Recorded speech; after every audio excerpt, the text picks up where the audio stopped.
Something that you might not be aware of is that I do couples coaching, and secretly, it is my favorite type of coaching to do because selfishly, there is immediate gratification. You get to see this aha moment for the couple, and a lot of times, if they're coming to me, they're in a lot of distress and they cannot figure out how to move forward. And typically, it's about conflict, and this is something that I'm so passionate about. I love teaching people how to resolve conflict. Well, the video that I'm doing today is about unlovable people. Let me go ahead and put this down here in the chat box and pin this. This is about unlovable people, and I have to use air quotation marks because truly people are not lovable or unlovable. It's all how we perceive the world. Now, I really hope that you stick around because this is going to be very, very powerful. I wish I had something that was like super catchy to make everyone get it from the very beginning, but this is one of the ones where you're just gonna have to have a little bit of faith and hang in there because I'm gonna bring this point home. Okay, this was inspired by a session with a couple. It's been repeated sessions, and there is a conflict avoidant person in this relationship, and I see this a lot. Now, it is not always the guy who's conflict avoidant, but I do see it a lot, okay? And if you have been following my YouTube videos, you have seen that the last couple of videos I've done are about conflict avoidant, whether you are in a relationship with one or you identify as one, what you can do in both of those situations, okay? So in this situation, there is a partner who keeps shutting down. When there is a problem, they retreat, like either emotionally kind of shut down or physically leave the building. And this is something that is so difficult to deal with if you are not the conflict avoidant person. And if you are the conflict avoidant person, just because you shut down doesn't mean you feel better. Your mind is racing, your thoughts are spiraling, and you are just thinking, oh gosh, this is a horrible situation. And you know what the worst fear is? The worst fear is that they're going to be abandoned. Even if you're doing things as the conflict avoidant person that feels like, gosh, this is going to make somebody want to shut down. It's almost as though you can't help yourself and you keep doing these behaviors that eventually probably will make the other person shut down. But then it's this vicious cycle because now it's fueling this fear of abandonment. This will not make sense unless you've either dealt with a person who's conflict avoidant or you yourself are conflict avoidant. But if you have, and if you are, this is going to be completely understandable. So let me know in the comments if this is making sense for you. Okay? So here's the situation that I want to unpack.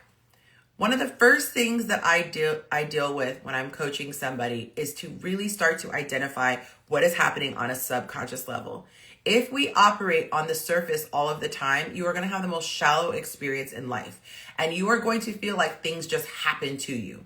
When you start paying attention to the subconscious level, you are going to start to be able to move in a way that is, you have emotional intelligence, and you will almost become like somebody who can see the future because you're going to start to see certain behaviors and characteristics in other people where you're like, oh, I know what's going to come next. Okay, good. She said it's making sense. So I really want to unpack this in a way. I don't want to go too nerdy where I lose you and it's not interesting, but I don't want to go so surface that you don't get the meat and what's really important, okay? But I want to let you know, a lot of people subconsciously feel that they're unworthy of love. Now, you might say, yeah, but I'm really confident. This isn't about confidence like I can speak in front of a room of people or I walk with my shoulders back. It truly means at the end of the day, do I feel like somebody would be lucky to have me? Or do I feel like I would be lucky if someone chooses me? Do you feel like, oh gosh, if someone meets me, once they see X, once they see this thing, once they hear, see what's in my skeletons in my closet, they're not going to want me. Or I better be on my best behavior because this person might leave. When you do not have a healthy amount of self-love, you are going to be looking outwardly for indications of whether or not you are lovable. And this is a very dangerous thing to do. This is a very, very toxic mindset because you don't know if this indicator is coming from a person who has good intentions or bad intentions, right? You could meet a malicious person. You could meet a narcissist. You could meet somebody who's just mean. And now you believe everything they say. Well, I guess I'm not worthy of love. Or you could be with a person who doesn't have bad intentions, but you could still perceive what they're doing as being an indicator that you're not deserving of love. So either way, you feel undeserving of love. This is why it is so important in my program. We do the work and we discover what makes us worthy. We go through a lot of exercise and a lot of steps to really unpack this. This isn't some quick, oh, I just said something and I feel better. You truly have to go through this process of understanding who you are and what you bring to the table. And guys, for those of you listening, this is not somebody asks you. They don't say, what are you bringing to the table? This is a relationship. This is dating. This is not, an interview or a negotiation, okay? So when I say know what you're bringing to the table, it's never so that you could have a quick answer for a guy asking. That is the tackiest thing to do. You pay attention and you decide if somebody, is bringing enough to the table. But for your own self, you do need to know what you're bringing to the table, okay? And I'll give you some examples for me. I'm an amazing partner. And I don't mean this in a cocky way. I mean this as I have done the work and I am aware of what my shortcomings are and what my positive traits are. For me, I am highly empathetic. I am very empathetic. I will be able to relate to you. I will be able to feel your pain. And I'm going to be very considerate if you tell me that I hurt your feelings. I'm going to want to fix it quickly. I am a great listener. I am very nurturing. I am very loving. I am very open-minded. I will listen. I will at least listen and consider. I will be objective, and I hate hypocrisy. If you tell me, hey, you did this, but you also said you don't like this, I don't struggle with ego in that way. I will say, you're right. Now, I said I also know where my shortcomings are. My shortcomings, I'm very emotional. Okay, I could be a bit needy in the sense that I love words of affirmation. I love physical touch. I need to be reminded on a regular basis. Pretend that I have amnesia. Let me know every single day you love me. Okay, I can be negative. I can have a glasses half full or half empty perspective.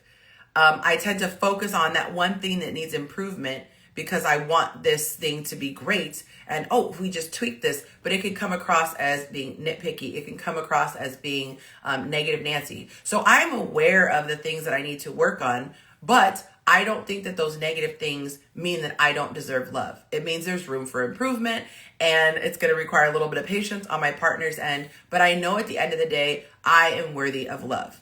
Okay? Now, how do people get to that place where they don't feel worthy of love? A lot of times it could be because of how they grew up.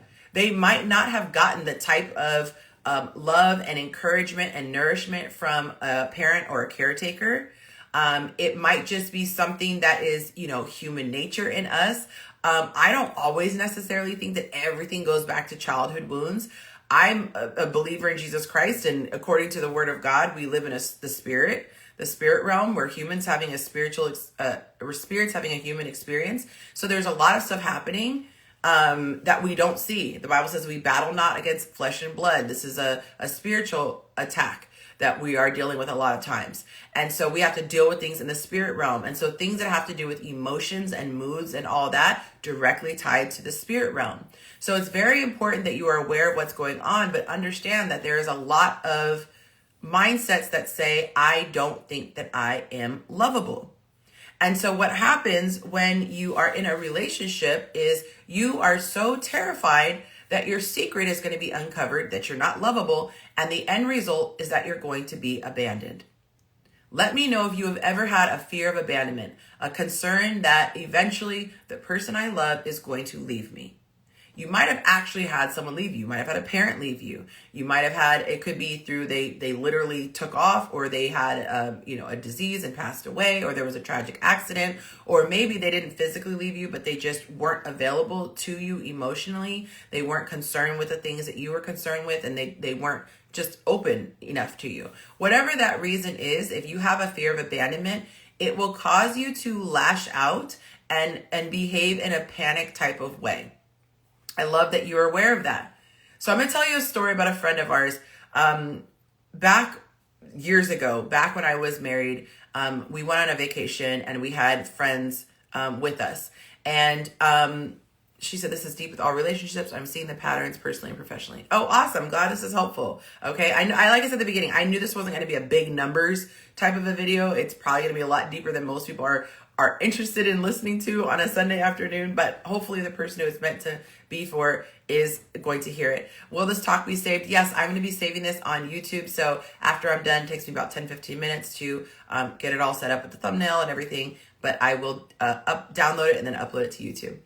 But getting back to the story, so I was married, we were with some friends, and we went to Hawaii, and one of the activities that we did, I think, was like snorkeling, where you just kind of stay on the surface, right? So everybody had life vests on. I could swim, but we all were required to wear life vests, and there was an instructor there with us to, show us how to do it. One of the people on the trip was really afraid of water and could not swim, and so even though he had his vest on, he just panicked. There was just this moment where he panicked. I don't know if it's when you jump in, there's that buoyancy. And so maybe he felt like he was going down and didn't realize he was seconds from coming back up. But whatever happened, he grabbed the instructor and was flailing. Now, the instructor kept telling him, you have to let me go. You have to let me go. And afterwards, we all had a good laugh about it. But what the instructor said was, I was this close to punching you in the face. Not because he's a jerk and felt like our friend needed to be punched. It was because all of the flailing and grabbing on the instructor would have ended up in both our friend and the instructor drowning. The life vests were not meant to hold two people up. So he had to, in that moment, have a little bit of trust in the instructor and let go. Okay. And so he let go and he bounced up and he was totally fine. He floated in the water. But this is a perfect metaphor. Y'all, if you know my stuff, I love a metaphor. It just paints a vivid picture. A lot of you have this fear of abandonment, the same way you had fear of the water, and you start to flail, and eventually you're going to drown you and your partner. You're going to capsize the relationship, okay? And what happens is you take down the other person with you. You stress them out. You fatigue them emotionally. And if you're not self-aware, you don't even realize you're the one who's been flailing. And so if eventually your person, and I'm not talking about actual violence, your person punches you in the face to get you off of them so both of you don't drown, now you're a victim. Oh gosh, why did this person do this to me? I can't believe they did that. It's all their fault, see? And if they actually leave, you say, I knew it. Everybody abandons me.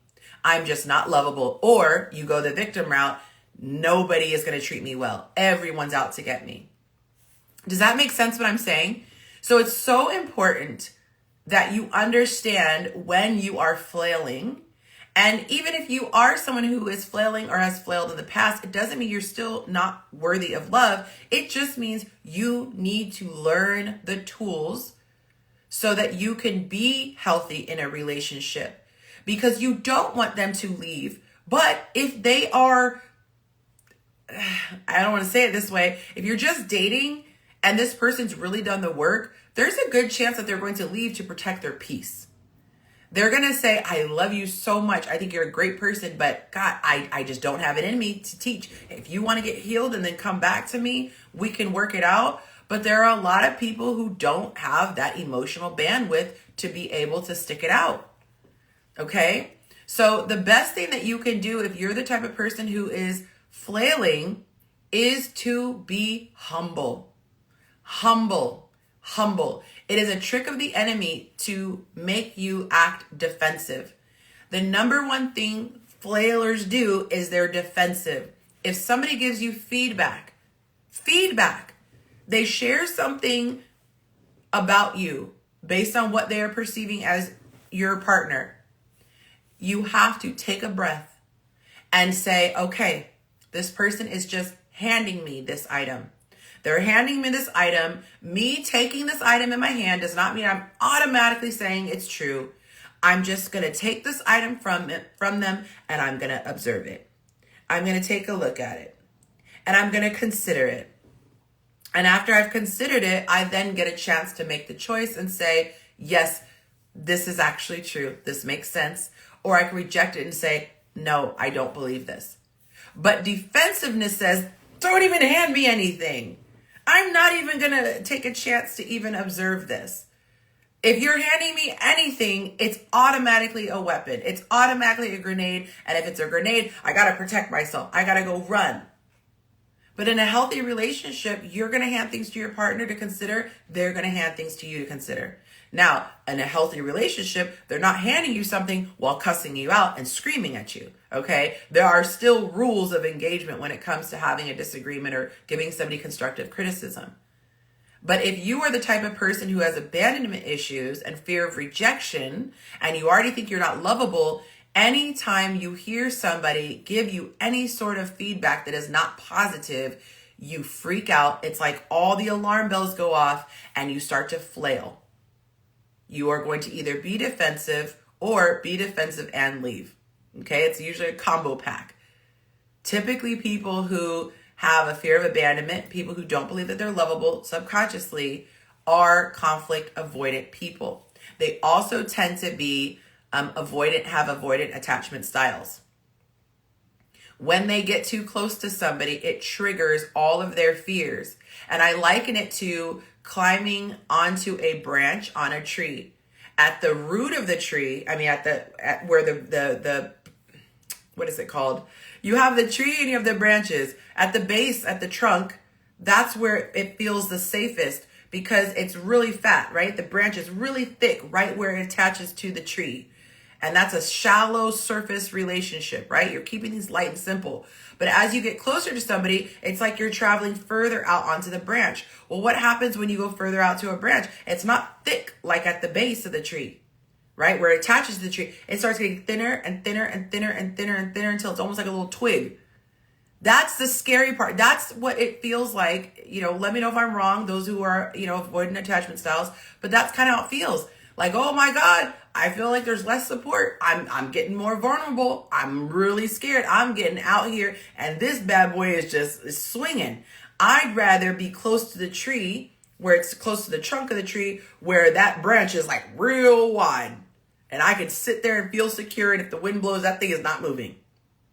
But the juicy part of the relationship is way out on the end of that branch. So here's the trunk of the tree. Here's the branch. It feels safe right here where it's attached.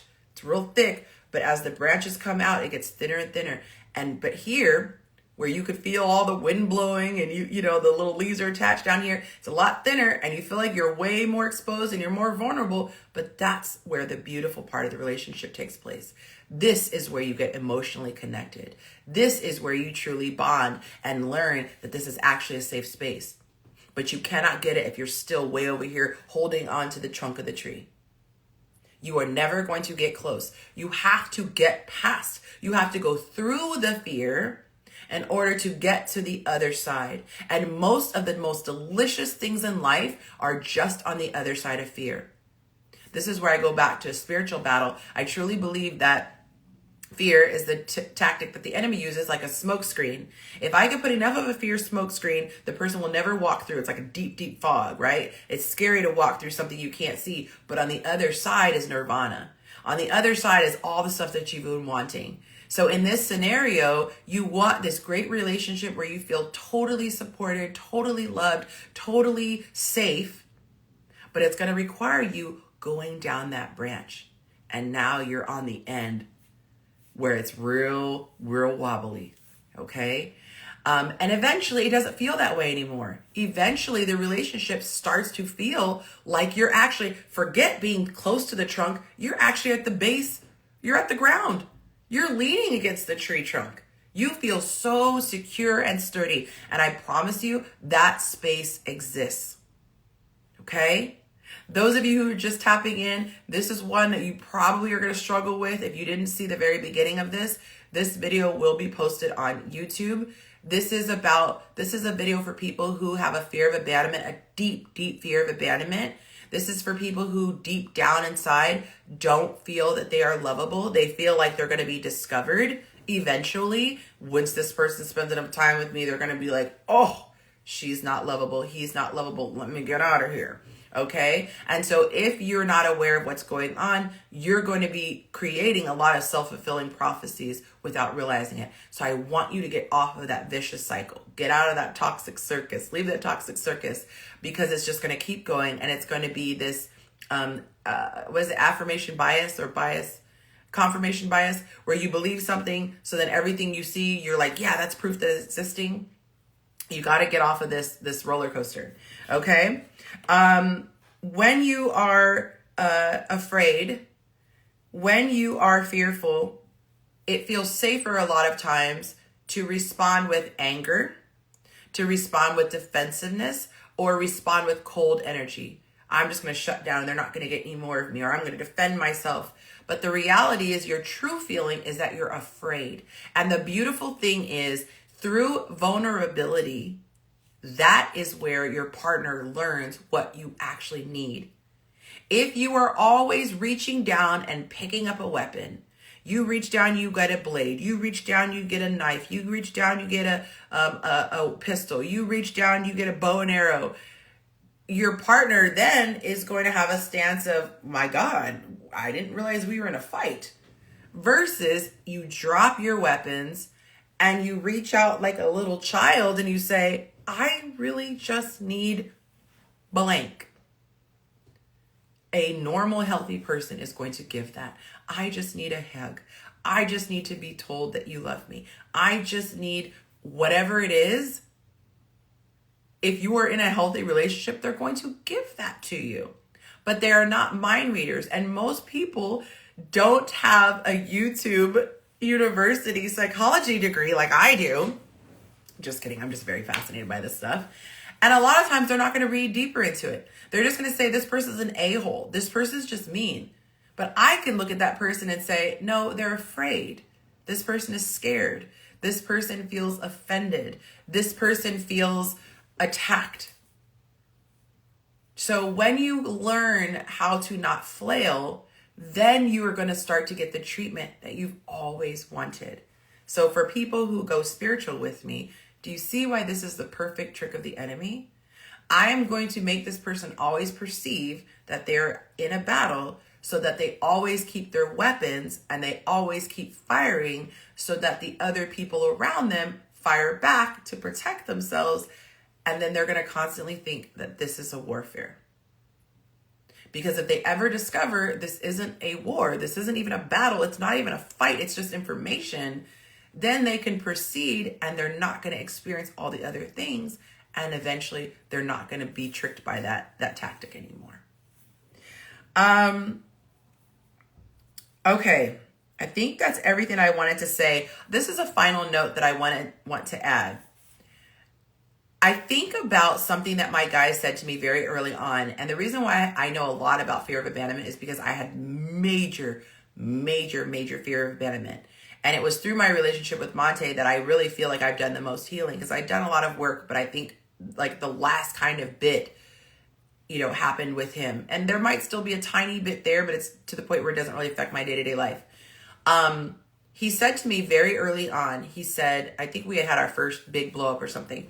And he said, look, if we have an argument or a disagreement, that just means that we need to figure this out. Like, this just means, hey, there's something we need to figure out. He said, an argument doesn't mean we should split up. And what's crazy is he was really ready to commit early, like so early to where I was like, I don't feel like I could really commit to you yet because I don't know enough about you to be making a smart decision one way or the other. But his steadfastness, his confidence in us, his mindset that there's enough in you that I love, that I'm going to work through anything, put my mind at ease. And it made me think today, as I was going to do this video, I think that we are hurting ourselves with the Western way of dating. And what I mean by that is when we meet someone, we're not that invested. Okay. And a lot of us are walking around with abandonment issues and a lot of childhood wounds, things like that. And we're not that invested. And so the minute we feel any discomfort, the minute we see anything we don't like, we abandon, right? We literally abandon. There's a whole ghosting culture. Sometimes we abandon to the point where like we don't even tell you we're abandoning. It's like daddy went away for the milk and never showed up. There's a lot of abandonment happening. And I hear people say all the time, I don't owe them anything. We barely swiped on each other. Or we barely went on one date, or we've only had 2 conversations. And they downplay the vulnerability that was required from the other person to even be open to the idea of getting to know someone. So all these people who are precious souls that are hurting and have all these issues, they're still pushing past that. They're still opening themselves up. And then when someone does something like ghosting or just immediately abandoning when there's the first sign of any sort of disconnect, it just reaffirms or I can't think of it, there's a better word for it, but it's like, it makes you feel this even more. And so it's like, it confirms, yeah, I should have my walls up. Yeah, I shouldn't be vulnerable. Yeah, I'm actually going to be abandoned. And so it makes me wonder, like, what if we were more disciplined when it comes to really talking, right? Having heavy conversations, because if you have heavy conversations early on, you learn a lot, and don't do all of the things that get you emotionally caught up. Don't start making out right away. Don't have sex right away. Really get to know the person. But once you discover that, there's enough there that I feel like I can work with, if people made many commitments, I wonder how different that would be, where your first response isn't just throw in the towel. If people really looked at dating almost like, if I get to the point where I say I'm in a relationship with the person, if they mentally could look at it like a marriage covenant, I wonder how differently things would be. Where if you had to work things out, you had to figure things out. Because so many people are already scarred from their childhood, but then all of their dating experiences are the minute we had an issue, this person took off. And of course, I know it's more complex than that. Some people you should walk away from, but I just want to leave you with this reminder. Treat each other, well, this would be kind of creepy for dating, but like brothers and sisters of humankind, of mankind. Like these are your fellow humans. They are taking this journey just like you are. A lot of them have trauma just like you are, and handle them gently. Handle them lovingly. And when you encounter a person who gets really angry and defensive and cold, those of us who have done the work, and not say we're already all the way healed, but those of us who are further in our journey, practice empathy, practice patience. I'm not saying you should have to stick around, but practice empathy and practice patience. And almost in the same way, no disrespect, but that you wouldn't scream at a toddler and get on the floor and pound on the floor like your toddler. Recognize they're at a different stage than you. And this should be an opportunity for you to advance in your maturity to say, I'm not going to match that energy. I'm going to treat them with kindness. I'm going to be patient. And I'm going to say, you know what? I don't think this is working, or I can tell that you need some time. What can I do for you to help you? I can see you're struggling, right? You show up in such a different way. You show up so much more compassionately with a conflict avoidant person and an anxiously attached person when you understand the other side. And if you don't know what I'm talking about, do any YouTube search on conflict avoidant people and anxious attachment people, and look at the vitriol, I should say, in the comments of people who have encountered someone like that. They're like, avoid them at all costs. They're the worst of the worst. They will traumatize you. And there's always truth in everything. Yes, it's hard. But if you want the next level of growth for yourself, learn empathy.